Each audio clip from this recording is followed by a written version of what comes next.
আইএসএলে সোমবার প্রথম মাঠে নেমেছিল ইমামি ইস্টবেঙ্গল। ঘরের মাঠে ৩-০ গোলে তারা হারালো নর্থ ইস্ট ইউনাইটেডকে। প্রথম ম্যাচ, তাই শুরু থেকেই আক্রমণের ঝড় তুলেছিল অস্কার ব্রিগেড, কিন্তু কাঙ্ক্ষিত গোলের দেখা তারা পাচ্ছিল না। কিন্তু দ্বিতীয়ার্ধে সেই কাঙ্ক্ষিত গোলের দেখা মিলল এবং জোড়া গোল করে লাল হলুদের জয় অনেকটাই নিশ্চিত করে দিয়েছিলেন প্রথম দিকে ইউসুফ। তারপর মিগুয়েল ব্যবধান বাড়িয়ে জয় নিশ্চিত করে দেয়। এরপরে লাল হলুদ ব্রিগেড এই জয় নিয়ে কি বলছে সেটাই শুনে নেব এই ভিডিওয়ে। বিকাশদা কি বলবেন আজকে একটা ৩-০ গোলে ভালো জয়? হ্যাঁ, এটাই তো দরকার ছিল আমাদের। বহুদিন বাদে টানা পোড়েনের মধ্যে দিয়ে আবার আইএসএল শুরু হয়েছে, মাঠে ভালোই দর্শক এসছে এবং দর্শকদের উদ্দেশ্যে আমার একটা আছে যে আরও আসুন। যত যত বেশি দর্শক আসবে, প্লেয়াররা তত বেশি ইন্সপায়ার্ড হবে। প্রথম ম্যাচ অনেকদিন বাদে খেললো, ভালো লাগলো। বেশ ফরেনারটাকে খুব মোটামুটি এত তাড়াতাড়ি একটা আমার কাছে দেখো, এটা একটা ছেলে স্ট্রাইকার হিসেবে এসছে, প্রথম দিন 2টো গোল করেছে। আমার মনে হয় ওকে লেটার মার্ক দেওয়া হচ্ছে এবং আইএসএল এর ইতিহাসে দিস দ্য ফার্স্ট টাইম আমরা প্রথম ম্যাচ জিতলাম এবং গ্রুপেও আমরা টপে রয়েছি। সো আজকে আমাদের একটু দেখো, এটা তো আর নয়, এবছর আমি প্রথমেই একটু অ্যানাউন্স করে দিয়েছি, এবছর ইস্টবেঙ্গল নাহলে মোহনবাগান এই দুটো টিমের মধ্যে চ্যাম্পিয়ন। ম্যাক্সিমাম ম্যাচ কিন্তু এবারে এই সবকটা টিমই মানে সেরকমভাবে প্রিপারেশান নেয়নি, সবকটা টিমই ওই ডিফেন্স ওরিয়েন্টেড করে খেলবে, ওই গোল খাবো না যতক্ষণ এ করে ডিফেন্সিভ এতে করবে। সেই জন্য আমাদের কোচের এখন বক্তব্য, আমাদের দুটো উইং ব্যাক এদের ফিট থাকে, ম্যাক্সিমাম উইং দিয়ে মধ্যিখান দিয়ে সবাই জাম্বেল করে রাখে। দুটো উইং প্লে বেশি করে খেলালে আমার মনে হয় এটা আরো বেশি রেজাল্টটা পাবে।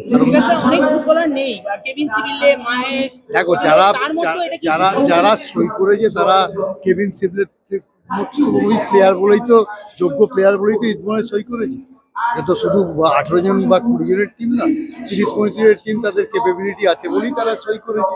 ইস্টবেঙ্গল ক্লাব তাদের সই করেছে, সুতরাং কে আছে কে নেই তা নিয়ে তো চিন্তা করলাম না। যে আছে আজকে জিকসানসে, মানে ওয়ান অফ দ্য ইস্টবেঙ্গলের 1-2 বছর ধরে প্রায় হতে চললো, one of the best match খেললো আজকে, যেটা অনভ্যস্ত জায়গায় খেলেছে, মানে দারুণ। এটাই তো ফুটবল, এখন তো মডার্ন ফুটবলে কোনো পজিশন নেই, লেফট আউট পা ভালো বলে লেফট আউট খেলতে হবে এমন কোনো মানে নেই।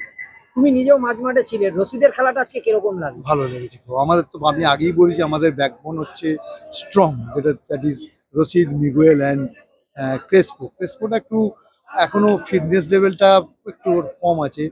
যাই হোক, অনেকদিন বাদে খেলছে, ভালো লাগলো। ফার্স্ট ম্যাচ জয়, এটা একটা আনন্দের ব্যাপার আছে এবং আমি অ্যানাউন্স করে দিয়েছি আগেই যে বছর আমরা দেখে যেতে চাই, জীবিত অবস্থা দেখে যেতে চাই যে আইএসএল টুর্নামেন্টটা আমাদের সব আছে, সব কিছু আছে। আমাদের মেয়েদের টিমটা দারুণ খেলছে, আমাদের ঘরে শুধু আইএসএল ট্রফিটা বাদে সব ট্রফি আছে।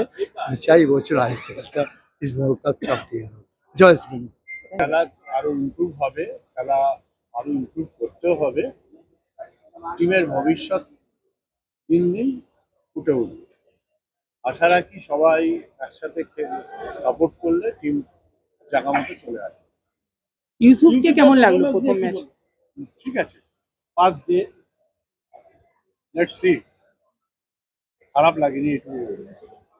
প্রথম ম্যাচে অনেক ফুটবলার না থাকা সত্ত্বেও এরকম একটা কম্প্রিহেন্সিভ জয়, সেটা কি সত্যি না? টিম তো গেম, একটা রিপ্লেসমেন্ট যারা ছিল তারা, এই যে বেঞ্চ করে কেন, বেঞ্চটাই তো এই জন্য, বেঞ্চ ছিল বলে আরো বেঞ্চ শক্তিশালী হতে হবে, হলে আরো বেটার হবে। তবে আস্তে আস্তে তো গত 3 বছরের তুলনায় আরো বেটার হয়েছে, আগামী দিনে আরো বেটার হবে। ষষ্ঠ বিদেশি নিয়ে কি কোনো কিছু আপডেট আছে? কবে মানে সে কিছু হয়েছে? চলে আসবে, এর ভিতরে চলে আসবে।